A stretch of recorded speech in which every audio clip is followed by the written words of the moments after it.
Good morning. I hope your morning has been going well. Almost a Friday, kind of cool. Before we start talking about the lecture material today, which will be over chapter 4, I want to talk about what's happening for you next Tuesday morning at 8:30 when we meet for lab. And next Tuesday morning, the identification of an unknown compound lab will be due, which is the lab we did on Tuesday. I'm hoping that's not too crazy. Problem set number 4 will be due, so do it, self-correct, all that kind of stuff. We'll take seminar self-quiz 4 and actual quiz 4, which will have material from chapter 4 we're going to talk about, and also bring a printed copy of the Lewis Structures lab. Lewis Structures are going to be a big focus of this next section we're going to talk about. But also next Tuesday at 8:30, the rough draft class presentation paper is due. Now, rough draft class presentation paper to me means 3 things, all right? Number 1 is I want to see you working on your particular element that you've selected or that's been selected for you, and then also a couple of pages for it. So a couple of typed pages on your element is one of the things I'm looking for. Number 2 is I want you to find a peer-reviewed abstract and citation using the Mount Hood Library's website. And it should be a very easy thing to do. You're essentially going to copy and paste something from the library. In the class presentations, frequently asked questions, there's a link to the Mount Hood Library, and you just click on it. If you're on campus, you'll get right in. If you're off campus, you may have to log in, but it's no big deal. Find some kind of relevant science paper on your element just to know that they're still doing research on it, stuff like that. And then the third thing, there is actually a cover page for the rough draft that I want you to turn in. And it has on there like the actual date of the class presentation. You can turn in more than 2 pages. Some of you have shown me your pages and it's incredible. You've like basically got the paper written, which is fantastic. On the other hand, some of you may not have started as much as perhaps you intended to do, he says, politically correct, and that's fine too, all right? This is just kind of an encouragement to start thinking about the paper. So again, at least 2 typed pages on your element would be awesome, along with the peer-reviewed abstract and citation and the cover page. Any questions on that stuff right there? Cool. I'm still on track to return your midterms next Tuesday. You'll turn in quiz 4 to me. I'll return the midterm back to you at that time with a summary sheet. I don't have anything to report yet. I'm not being as efficient this week as I was hoping, but anyway, I'll get it there by next week. You'll be good to go. Questions? But first, a small celebration. Oh, this might take that. Here we go.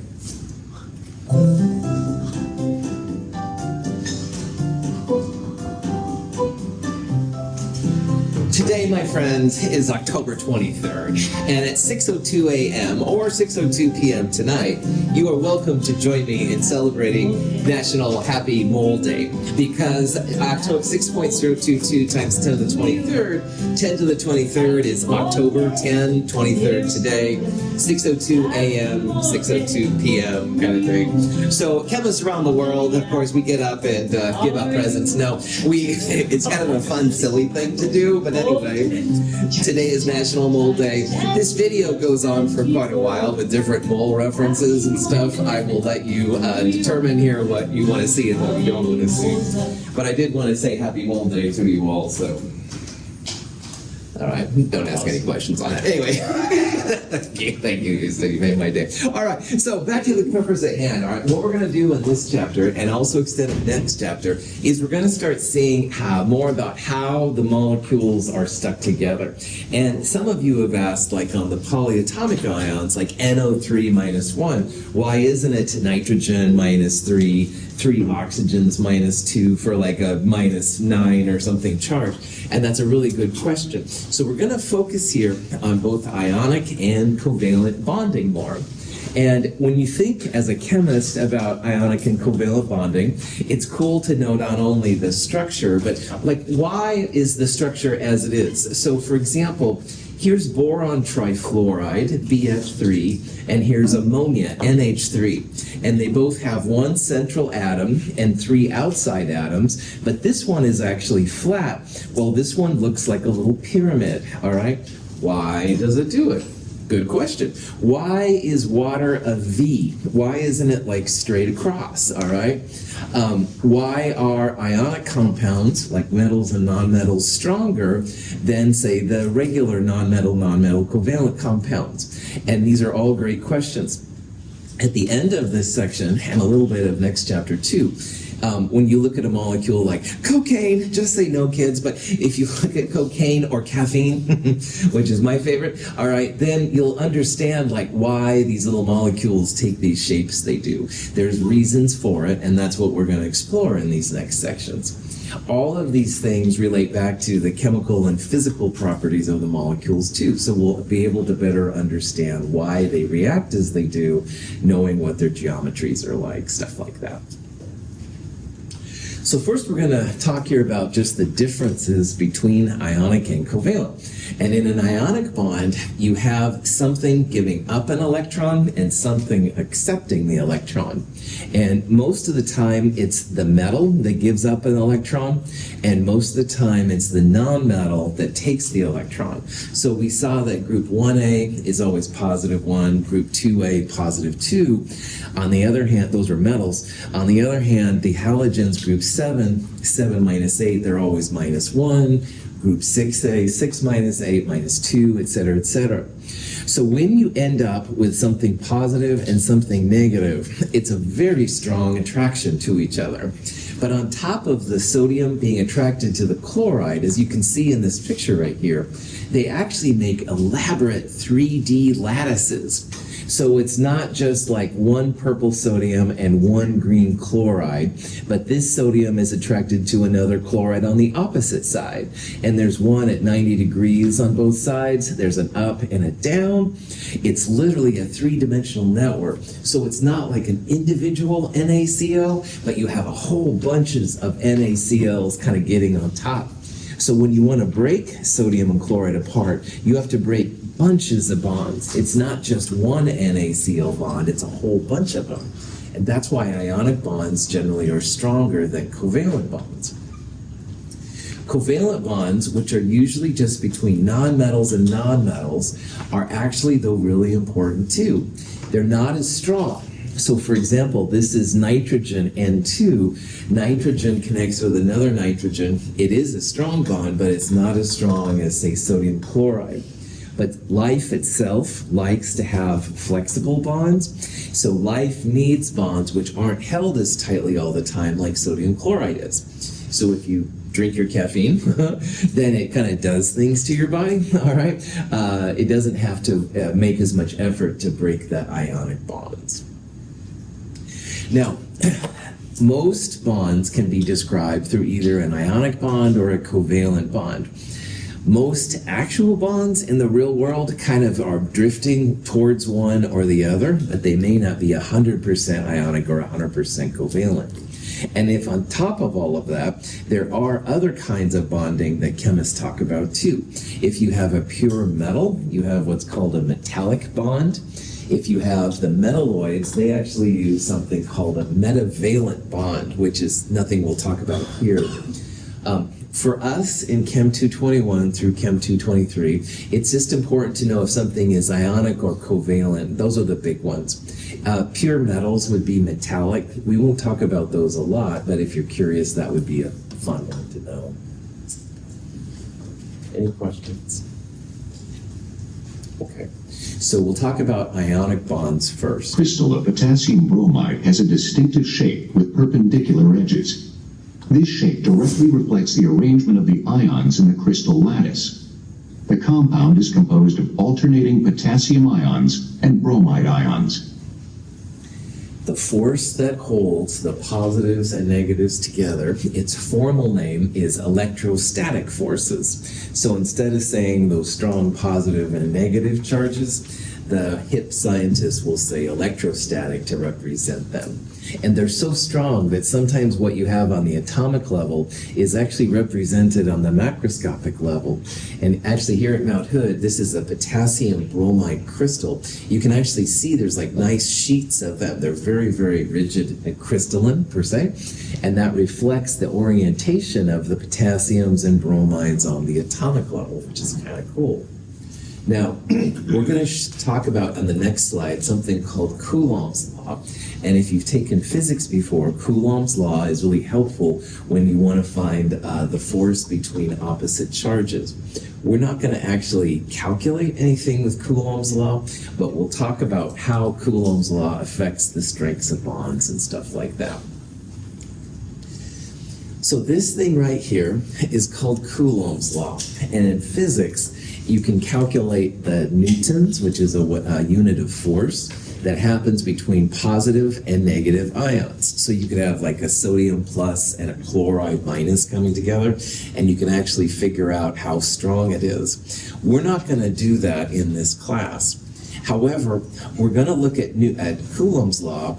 We're going to look at this part in the top and this part in the bottom. So this part in the top represents the number of positive and the number of negative charges. And you can see that the number of positive and negative charges is directly related to how strong the bond is. All right? Houston, I need your help this morning, man. So Houston's going to be my unwavering here helper, which I do appreciate. Houston, good to see you, man. I saw Houston the other day, so it hasn't been that long, just a single handshake, all right? But someone says, come on, break it up. Not too hard to break it up, single handshake. Maybe I haven't seen Houston all weekend. Houston, how you doing, man? Sorry, man, I apologize. Double handshakes are stronger, right? And someone says, oh, come on, this is really stupid. It's harder to break up a double handshake because I'm holding on twice as hard. I haven't seen Houston in months. Houston! Pretend it's a hug. I'm not really going to do it to you, man. But assume it's a hug. That would be the hardest to break up of all of them. So this ridiculous thing with Houston, I apologize. A single handshake's like a positive one, negative one. All right? It's pretty strong, but you can break it up. Double handshake, positive 2, negative 2, harder to break up because you're holding on like twice as much. And pretend it's like a triple bond if I hugged him, all right? Triple bonds would be even harder to break up. Now that's what the top part says right there, all right? Positive 1, negative 1 is strong, but a positive 2, negative 2, a double handshake would be even stronger and harder to break up. And a positive 3, negative 3, which does happen, would be the most difficult of all. Now, in the denominator of Coulomb's law is the distance between the ions. And notice it's in the bottom, all right? I've already shaken Houston's hand enough, so I'm not going to do it. But pretend I've got a single handshake going. Houston, so good to see you. But then, oh my gosh, random students pulling me away. Well, as I get farther and farther and farther, it's harder and harder to shake Houston's hand. And then eventually it'll be like pinkies only, and then pop, the bond breaks. That's what the distance says. As the distance between the positives and negatives goes up, the force, they get farther and farther, and your force goes down, all right? On the other hand, if I have a weak bond, I can make it even stronger by going closer. Thank you for being my model. So silly Coulomb's law actually helps chemists to understand why some bonds are stronger than others, all right?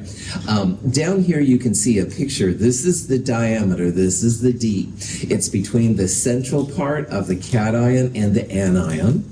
And again, it's going to vary depending on what kind of ions you have. Now, this part right here shows me shaking hands with Houston. This is a positive 1, negative 1, like a single handshake. And that's strong. It's nothing to be ashamed of or anything like that. But it's certainly not as strong as positive 2, negative 2. If you can have double the handshakes, you will have double the interaction. And it doesn't show it here, but a triple positive 3, negative 3 would be like even stronger yet. This part right here shows the distance part. If I'm close to the positive and negatives are close to each other, it's pretty strong.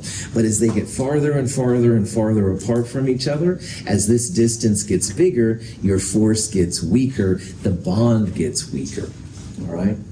So again, we're not going to calculate any kind of newtons and stuff like that, which is what physicists do in physics, but we can use Coulomb's law then to figure it out. So when it says as the ion charge increases, the force increases. So that would be like going from positive 1, negative 1 to positive 2, negative 2. And on the other hand, as the distance between the ions increases, that force will decrease. All right, things in the bottom as they get bigger make the numerator smaller. Any questions on that? So ionic bonds, again, pretty strong, all right? Much higher boiling points, melting points, all that kind of stuff.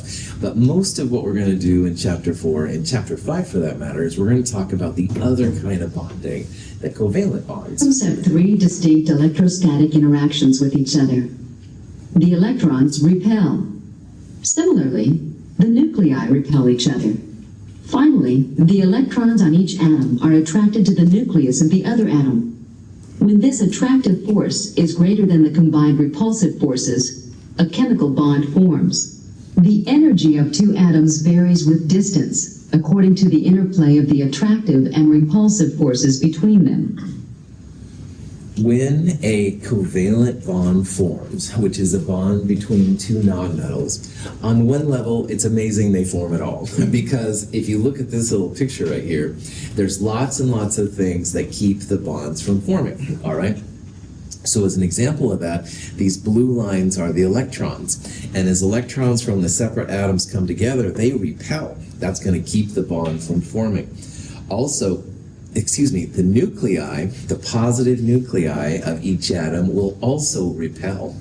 It's only the nuclei of the first one being attracted to the electrons of the second one, and the nuclei of the second one being attracted to the first one, that makes the bond form at all. So on one level, it is amazing that covalent bonds form. This does show that there's a little bit of an ideal distance. This is for hydrogen. And for hydrogen, the optimum energy, the maximum energy, the max amount of handshaking, if you will, happens at 74 picometers. So those two atoms are pretty close to each other. And it's not that they can't form bonds over here or over here, but they're not as stable, all right?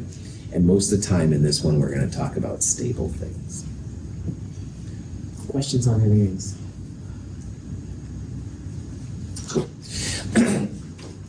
So when it comes to covalent bonds, some bonds, when they come together, the two atoms come together, they each have just as much interest or attraction for electrons. And as an example of that, this is nitrogen, dinitrogen, N2. And nitrogen pulls electrons as much as the other nitrogen does. So there's no net excess of electrons here, or no net positive charge here. And they call these kind of bonds pure covalent, or the term we'll use most of the time is nonpolar, all right? However, though, most of the bonds we're going to look at, one atom is going to pull electrons more than the other one. And those kind of bonds are called polar covalent, or just polar bonds. So as a cheesy example of how this works, I've always really liked Arnold Schwarzenegger. Yes, you can make fun of me for it, but it's true. All right, as the Terminator, I thought he was really cool. But Schwarzenegger, let's pretend he's really tough, like the Terminator. All right. Also, let's say that I have a clone of myself. Two of me, that's scary. But anyway, let's say that my clone is right here next to me, and my clone and I shake hands. Well, if one of us decides to pull more than the other, because we're clones, the other one should be able to cancel out the pull. So there'd be no net pull one way or the other, all right? So if myself and my clone are shaking hands and we try and get in an arm wrestling contest or something, it should be pretty evenly matched. And that is what a nonpolar bond is. Each atom pulls just as much as the other. So there's no little bit of positive or a little bit of negative left over. Now, on the other hand, if Schwarzenegger comes over here, and we'll pretend he's in awesome shape, if he pulls on me, he can probably pull my arm out of my socket. I don't go to the gym that much. So anyway, he is a lot stronger than I would be. So I'd be like, all right? That's what a polar bond is, where one of the atoms pulls electrons more than the other. Now, if you and your clone are trying this, it should be an even match. But if Schwarzenegger, or fill in your favorite cool person, and yourself are pulling, one of you will pull more than the other, and that's what a polar bond is. This is an example of a polar bond. It's hydrogen monochloride, HCl. And HCl, we're going to see in a little bit, the chloride is really into electrons relative to hydrogen.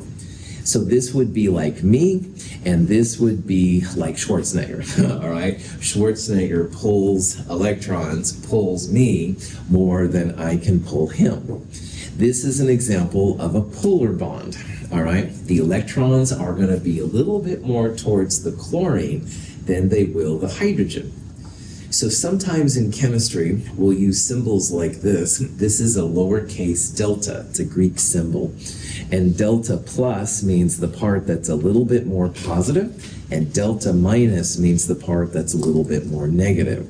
Sometimes you'll see an arrow like this, the positive part, if you will, the little plus on the arrow, that's the positive, more positive atom, and the arrow points to the more negative one. So in chemistry, we're always curious, like why some compounds react faster than others. And a lot of the time, it's because these things are polar. They'll have dipoles, a positive part and a negative part. And it's not like a positive sodium and a negative chloride, because those are super, super strong. But it is enough that there's a little bit more electron density around chlorine than there is hydrogen. So if you have something that likes electrons, it's going to go after the chlorine first. It won't go after the hydrogen.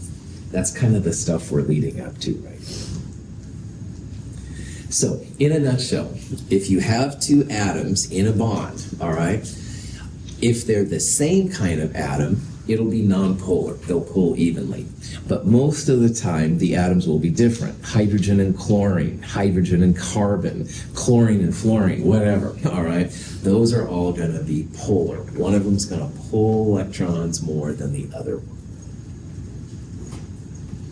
Question?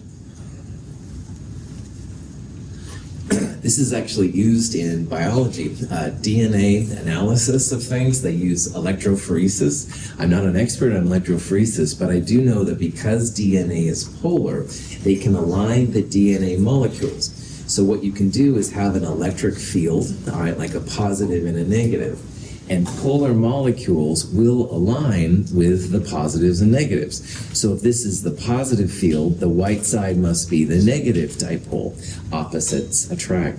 On the other side, if this is the negative plate, the blue side here must be the positive dipoles. So they will literally align, and they sequence them, and I don't know that much about DNA, so don't ask me, but it is used in stuff to figure these things out, which is kind of cool.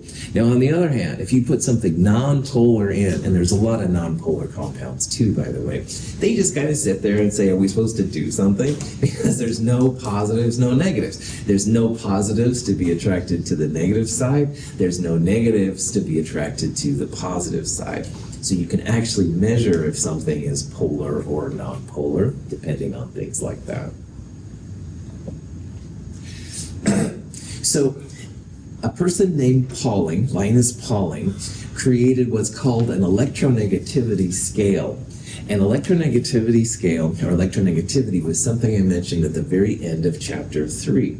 It is a periodic trend on the periodic table. And electronegativity is literally just a number. Fluorine is the highest, and the electronegativity values get bigger as you get up and to the right. This little symbol here, chi, is what they use for electronegativity values. It's another Greek letter. You can use an X if you want to, which is fine. Noble gases don't usually make covalent bonds, so they're not included in this list.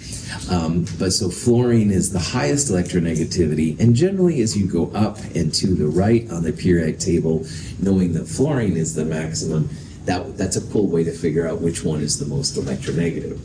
So if this was myself having a shaking hands with myself, I would be like a boron with a boron. And boron has a value of 2.0, so there's no difference in electronegativity. But if I was, say, shaking hands with Schwarzenegger would be like fluorine, and I would still be boron. Notice that the difference here, 4.0 and 2.0, is pretty big on this scale. So that would show that the bigger electronegativity, fluorine, is going to pull electrons towards it. And I, with a smaller electronegativity, would then have to give up some electrons to it. Any questions? Okay. Fluorine has the maximum electronegativity, like I said. So the atom that wants electrons more than anything else is going to be fluorine. Now, we're going to build some molecules here in a bit. The center atom is going to be the atom with the lowest electronegativity. We'll talk about that more later, but that's going to be really important to us here. Some books talk about the bond type based on changes to electronegativity. So you'll have a pure covalent or nonpolar molecule if you have small electronegativity difference. You'll have a polar molecule if it's here, and it's truly ionic, positive and negative when it gets to a certain value. We're not going to use this so much, but it is something that exists. In our class, unless you have two bonds, a bond with two of the same atoms, we're going to assume it's polar. So N and N would be nonpolar. F and F would be nonpolar. But if that two atoms are different, like N and F, or C and H, or whatever, then we're going to assume it's polar. Cool. Questions? So this is the kind of question you might see. It says, which of the following groups of elements is arranged correctly for increasing electronegativity? So you want the smallest electronegativity first and the largest electronegativity last. Now, fluorine is the maximum electronegativity, so that'll be the last one listed. It's going to be either A or C. And if you have a table, you could literally look up these values. But the intent in this problem is just to use the periodic table. All right, so you've got boron, you've got aluminum, and you've got oxygen. So if you look at this list then long enough, you want to go up and to the right where fluorine is the biggest. All right, so aluminum is most down and to the left from fluorine. Boron is more up, and oxygen is definitely more to the right of all of that. So I would put in this one then that you have aluminum first, boron, oxygen, and then fluorine right. So I'm literally going up and to the right on the periodic table. That's the kind of thing I'd like you to be able to figure out. Any questions?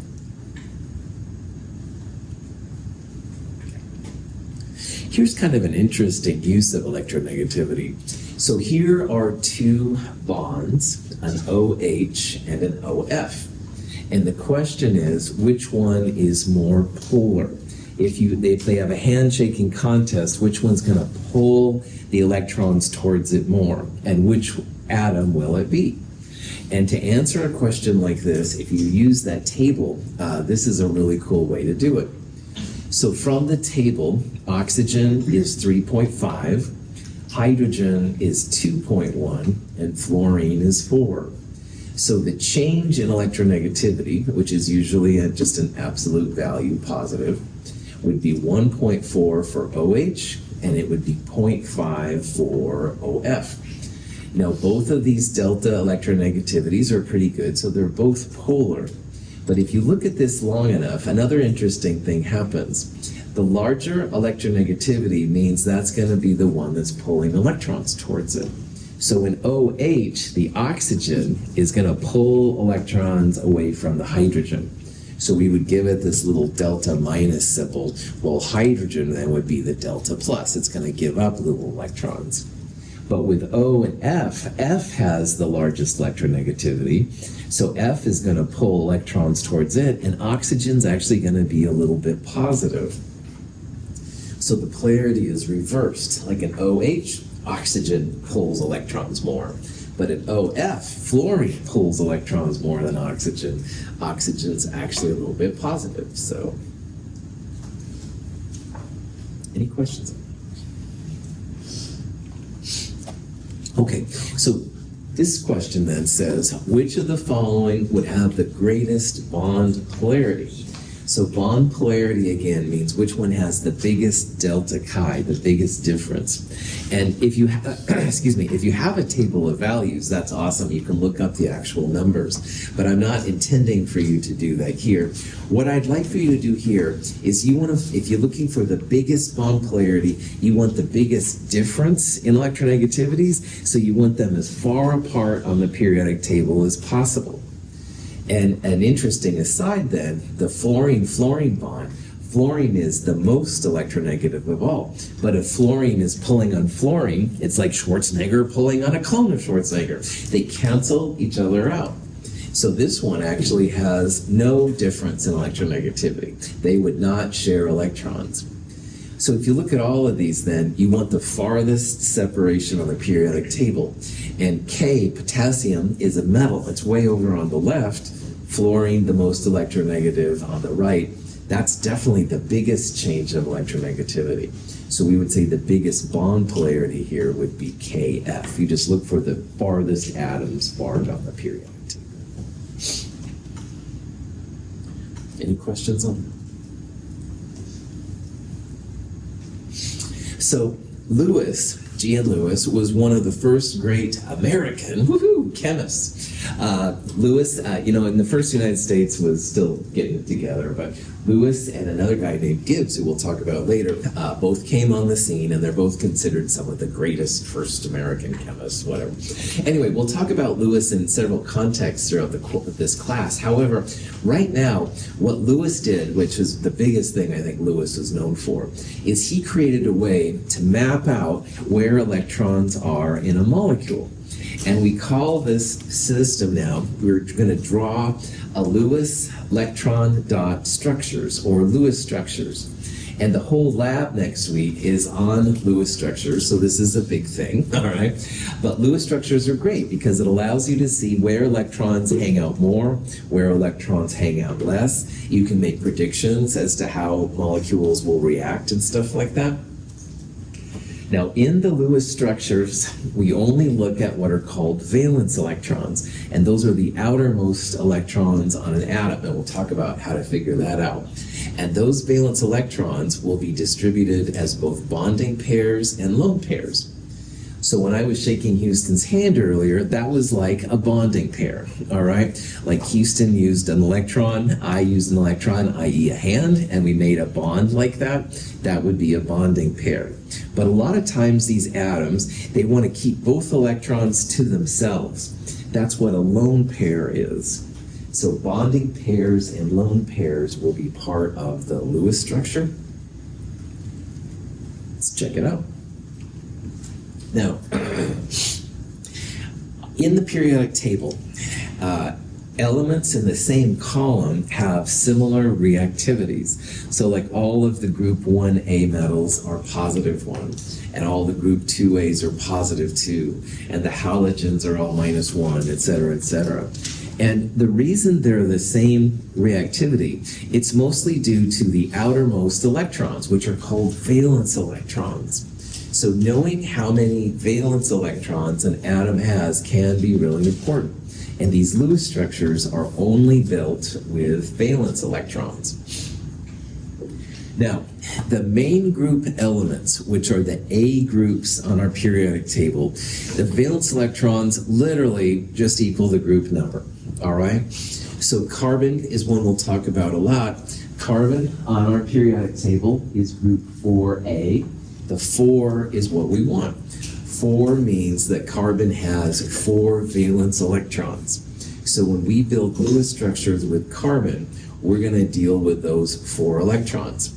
Now, carbon has a total of 6 electrons, as we talked about earlier. So the number of core electrons will be just everything that's left. So total electrons minus valence electrons equals core electrons.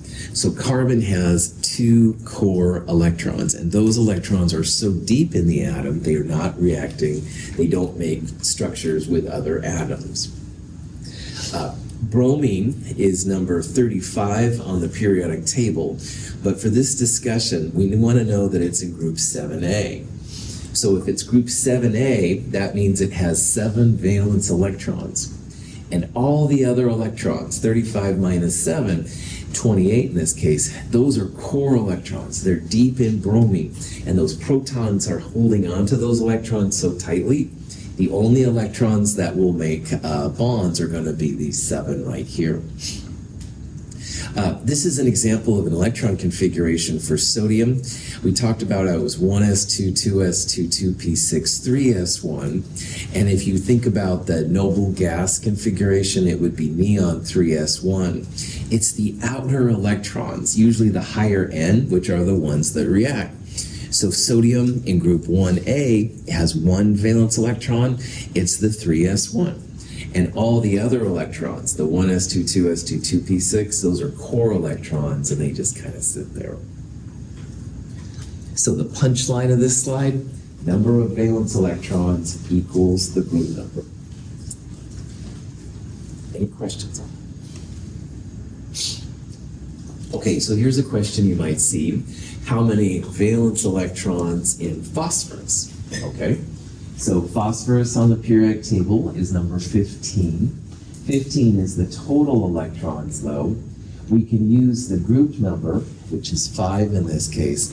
5 literally is the valence electrons. So phosphorus has 5 valence electrons. It has 15 electrons total, but 15 minus 5, those other 10 are core electrons. They're deep inside the atom. They're not going to react and stuff to make Lewis structures. These 5 electrons will be involved in making Lewis structures, which is what we're getting into. So, any questions? Okay. So when you draw a Lewis structure, and this is actually a Lewis structure for HCl, you have to make it clear to other scientists which electrons are being shared and which electrons are on the atom by itself. So a shared pair or a bonding pair, which is what I'll call it most of the time, you use lines for. So HCl has a line between it. That line means that one electron came from hydrogen and one electron came from chlorine. So they're sharing those electrons. That's the bond that keeps them together. On the other hand, as we're going to see, chlorine has 1, 2, 3 pairs of electrons that it holds onto itself. And those are called lone pairs.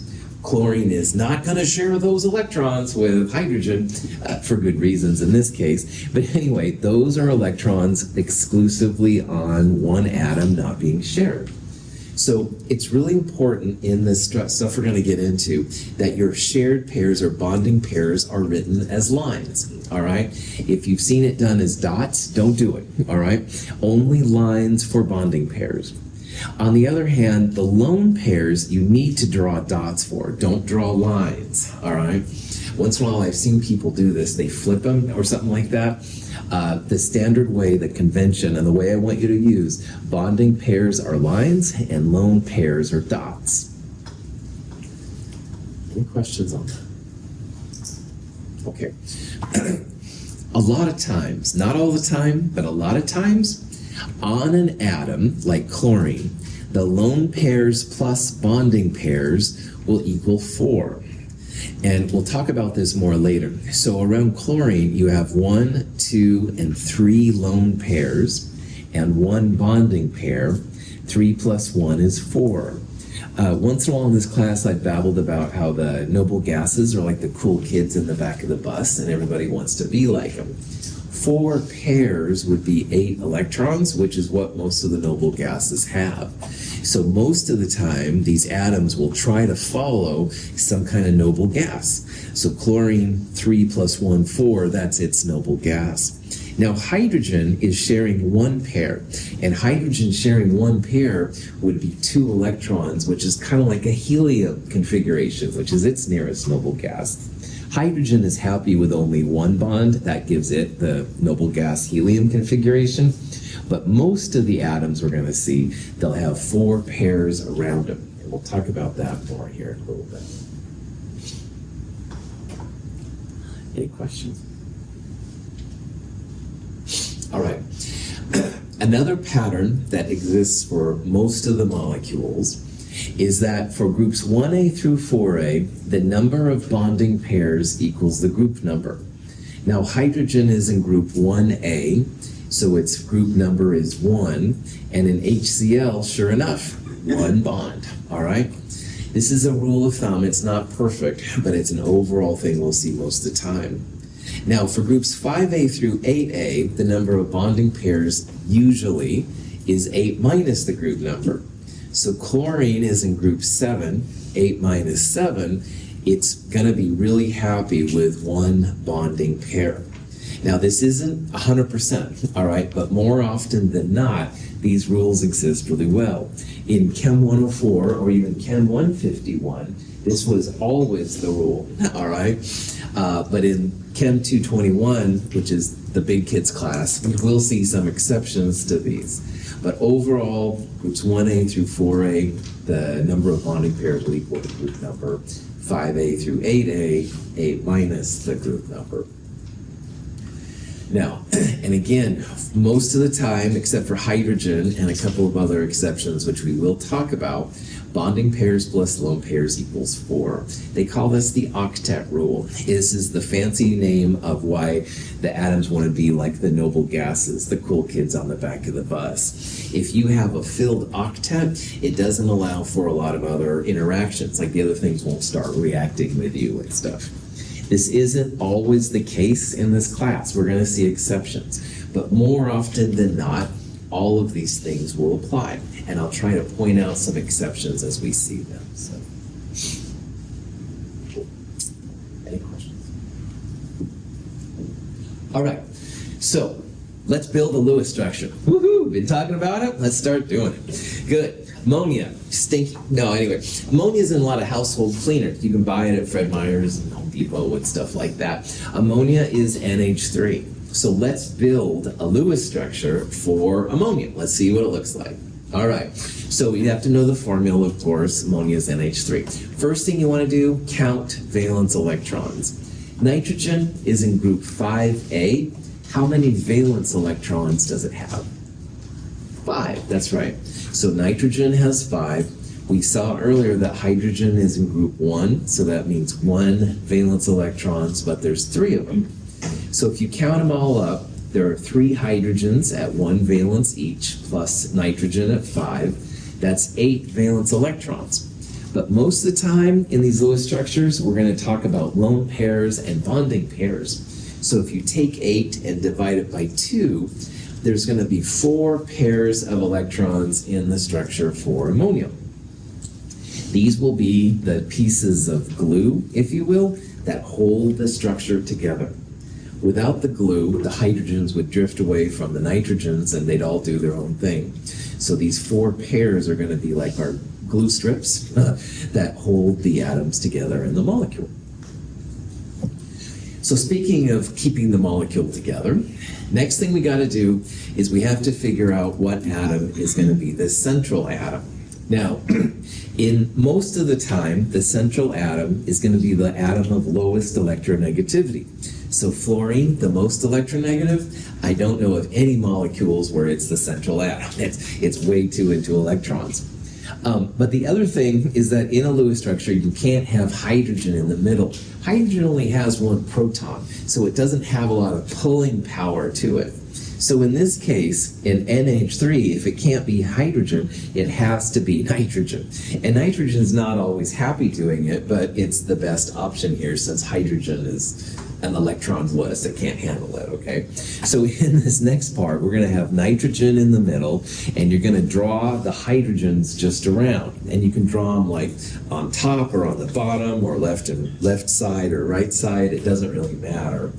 But nitrogen's going to be in the middle, and the hydrogens will be on the outside. So this shows what I was talking about. Now, how I did it, I put hydrogens left, right, and down. You could have had left, right, and top, bottom, and right. It doesn't matter, all right? But just put those hydrogens around somewhere. So in this case, this is what I drew. And you do want to draw a bonding pair between the outer atoms and the inner atoms. So we're going to have 1 line there for one of the pairs, a second one there, and a third one there. Now we had 4 pairs total in ammonia, and each of those lines is a pair. So at 4 minus 3, we have 1 pair of electrons left. This is really important, though. It keeps the hydrogens connected to the nitrogen, so that way they don't float away.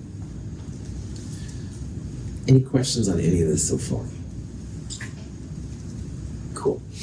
Now, with the remaining electrons you have left, you want to put lone pairs on the outside atoms first, if they need any. And if you have any left over after that, you put them on the inside atom. Now, hydrogen, like I said, is really happy with just one bond. It gives it its octet, if you will. So hydrogen, doesn't need any more lone pairs. Hydrogen can only handle one bonding pair. So with that the extra pair of electrons we have, we're going to put it on the nitrogen. And as it turns out, that's a good call. Because another thing I said earlier was that most of these, the number of bonding pairs, it's group number, or 8 minus the group number. So nitrogen's in group 5, 8 minus 5 would be 3 bonding pairs, which makes sense. And also bonding pairs plus lone pairs usually equals 4. So if you put that lone pair right there, then there's 1, 2, 3 bonding and 1 lone pair, 4 pairs total. So pat yourselves on the back, my friend. You have just drawn the Lewis structure for ammonia, NH3. Woohoo, I know you're excited. Anyway, the hydrogens just kind of stick there. The nitrogens have more electron density than the hydrogens do. And this is the Lewis structure for ammonia. Now, if you draw a lone pair and you're comparing it to a bonding pair, lone pairs are actually bigger. This is a picture of what an unshared pair of electrons or a lone pair would be like relative to a bonding or shared pair. This pair is bigger, and we'll talk about why that's important here coming up. But anyway, if you follow these rules for Lewis structures, all the Lewis structures you do are going to fall for you. But we're going to do a lot of them, and if you get in a hurry sometimes, you start making assumptions. But as long as you count the electrons, make sure they're all around, you're going to be good to go. Cool. So here's a question that you might see. Only one of these structures is correct. Answer E is not correct, all right? And I'd like you to try and see which one of them is the correct one in this case. And the punchline on this problem, while hydrogen's happy with just one bond, all right, most of the atoms need to have 4 clouds around them, 4 pairs. So for example, this oxygen then, as drawn, has 1, 2 pairs around it, and 4 is the magic number most of the time, all right? This fluorine has 1, 2 lone pairs and 1 bonding pairs for 3 pairs, so that's not a happy fluorine either. This nitrogen has 1, 2, 3 bonding pairs, but it doesn't have 4 pairs. So of these structures, only the phosphorus here would have 1, 2, 3 bonding, 1 lone pair, 4 pairs total. And most of the time, 4 pairs makes for a more stable structure. The other structures I don't think would exist if you tried to create them. So. Any questions? About this time, you probably want to drink. I mean, sorry, only if you're 21 and over, 19 in Canada. Just say no, kids. The reason why I said that, besides me being insane, is that in wine, sulfites are a type of preservative. I don't honestly know what they do in wine, but a lot of wines have these sulfites to kind of keep them more stable on the shelf. Some people are allergic to sulfites, so they get nervous, and you want to get sulfite-free wine, etc., etc. Whatever. Sulfite is a polyatomic ion. All right, it's a sulfur with 3 oxygens, and there's an overall -2. And one thing you can do with Lewis structures is you can draw polyatomic ions and see how the electrons are distributed, stuff like that. So let's draw the Lewis structure for sulfite. Now, first thing you need to do is find the central atom. Central atom, the atom of lowest electronegativity. Fluorine is highest, oxygen is second, sulfur is high but nowhere near oxygen. So sulfur is going to be our central atom. Most of the time, the first atom listed is the central atom. So we saw in NH3, nitrogen was the central atom. Only hydrogen once in a while gets in the way, but most of the time, first atom listed will be central. It's always the lowest electronegativity. All right, So sulfur's going to be in the middle, the oxygens will be around the outside. We need to see how many electrons we have. Both sulfur and oxygen are in group 6, so they both have 6 valence electrons. So 6 from the sulfur, 3 oxygens would be 3 times 6 or 18. Now this one also has a charge on it. If it has a negative charge, that means it has extra electrons. So -2 means 2 extra electrons we're going to add in. So 6 plus 18 is 24 plus 2, 26 electrons or 13 pairs. If this would have had a positive 2 charge, we would have subtracted 2 electrons, all right? Negative means add extra electrons in this case, and positive means take away electrons. Is that cool? Good. All right. So once again, we're going to put the sulfur in the middle, oxygens on the outside. We're going to connect the outer oxygens to the inner oxygens with what's formally known as a sigma bond. A sigma bond is a single bonding pair. All right. Sigma bonds will be important to us later on, so I should have said something about that. But anyway, this sigma or single or bonding pair, all the same thing. They keep this oxygen connected to this sulfur. We'll do the same thing with those. We have 13 pairs total.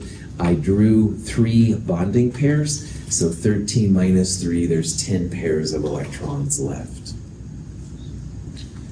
Any questions on that? Okay.